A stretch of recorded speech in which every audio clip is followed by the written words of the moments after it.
Tazama, nasimama mlangoni nabisha. Mtu akiisikia sauti yangu na kufungua mlango, nitaingia kwake, nami nitakula pamoja naye na yeye pamoja nami. Ufunuo 3:20. Yesu yupo mlangoni kwako, anabisha.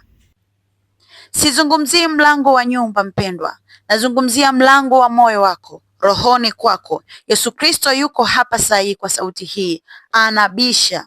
Kama utaufungua mlango wa moyo wako, ataingia. Yeye amesimama mlangoni, anabisha kukualika.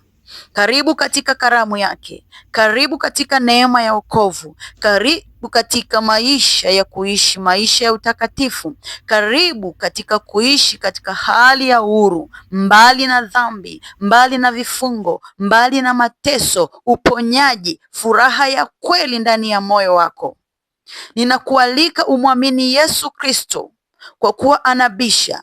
Ni rahisi sana yeye kuingia ndani yako. Ni wewe kugeuza nia na kuamini na kufanya toba la kweli na kuacha matendo maovu na kubadilika kabisa kwa uamuzi thabiti kutoka moyoni mwako kwamba umeamua kuwa mtu mwema na umekubali kuongozwa na yeye kupitia Roho wake Mtakatifu. Unayaamini maneno yake, unaamini kuzaliwa kwake, unaamini kufa kwake, lakini pia unaamini na kukiri kule kufufuka kwake. Hakika ataingia moyoni mwako.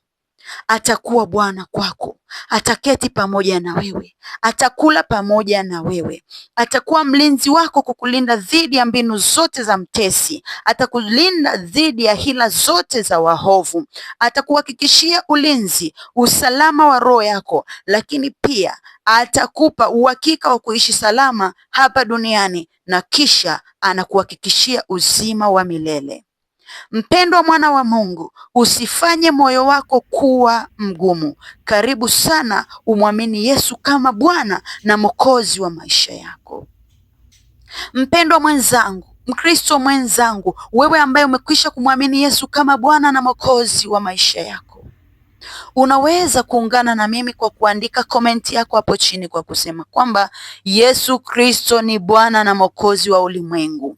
Baada ya kuandika hivyo, unaweza pia kutoa sadaka yako ya kugonga kengele ambayo iko chini hapo kwa ajili ya kusubscribe hii channel yangu ya Injili iendelee kushare na kufikia mamilioni ya watu, kusikia ujumbe wa neno na kusikia sauti ya neno la Mungu, Yesu Kristo akibisha hodi kwenye mioyo ya watu wengi. Mungu akubariki sana kwa wewe ambaye umechukua hatua ya kuungana na mimi kuendelea kuwaleta mamilioni ya watu na kuhakikisha kwamba wanamfanya Yesu kuwa Bwana na Mwokozi wa maisha yetu.